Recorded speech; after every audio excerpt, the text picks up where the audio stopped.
তোমরা নামাজ যে পড়ো, নামাজ প্রত্যেক রাকাতে সূরা ফাতিহা পড়ো না? সূরা ফাতিহা, আচ্ছা বলো তো আমাকে, সূরা ফাতিহার কয়টা আয়াত আছে? ভেরি নাইস, কয়টা? 7টা। একটা হিসাব দেই, শুনলে অবাক হবা। আচ্ছা ছোট্ট বাচ্চারা যারা আছো, 1 বছর থেকে নামাজ পড়তেছো, ঘর পড়তা কারা কারা? হাত উঁচু করো তো। 1 বছর থেকে নামাজ পড়তেছো, 1 বছরের বেশি হলে হবে, 1 বছর।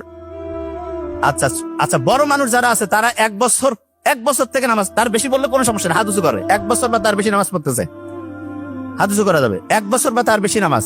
আচ্ছা একটা ইন্টারেস্টিং জিনিস বলি, আপনি যারা 1 বছর নামাজ পড়ছেন, প্রায় 10,000 বার সূরা ফাতিহা আল্লাহর রহমতে পড়ে ফেলছেন। 10,000 বার। কাউকে যদি আমি বলি এই 10,000 বার সূরা ফাতিহা পড়ো, কিন্তু হবে না, এটা কি সম্ভব? কিন্তু জাস্ট প্রত্যেকদিন প্রায় 30 রাকাতের মতো আমরা নামাজ পড়ি। ফজরে 4, জোহরে ধরলাম 10, আসরে 4, মাগরিবে ধরলাম 7 বা 5, এশায় ধরলাম 9, গড় পড়তা প্রায় 30 রাকাত।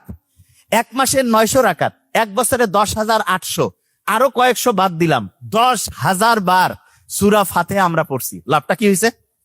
বিজ্ঞানীরা দেখছে সূরা ফাতিহা যে শুরু হয় আলহামদুলিল্লাহ দিয়া, শুকরিয়া আদায় করা। বিজ্ঞানীরা বলতেছে প্রত্যেক দিন সকালে উঠে তুমি যদি শুকরিয়া আদায় করো, এই যে চশমা, শুকরিয়া আদায় করো যে হ্যাঁ আমি ভালো আছি, তখন আমাদের শরীরের মাথা থেকে শুরু করে প্রত্যেকটা অংশ অ্যাক্টিভ হয়ে যায়, খুশি হয়ে যায়। যেমন আমি যদি বলি এই ছেলেটার খুব অসাধারণ ব্রেন, এই ছেলেটা অসাধারণ কিছু করবে, মনটা চাঙ্গা হয়ে যায় না? এইরকম যখনই আমি আল্লাহর কাছে শুকরিয়া আদায় করি, আমার শরীরের মাথা থেকে শুরু করে প্রত্যেকটা অংশ অ্যাক্টিভ হয়ে যায়, খুশি হয়ে যায়। এবং এরা যখন খুশি হয়ে যাবে, যে কেউ খুশি অবস্থায় বেশি কাজ করে না কম কাজ করে? এই দেখো কত এনার্জি, বেশি কাজ না কম কাজ?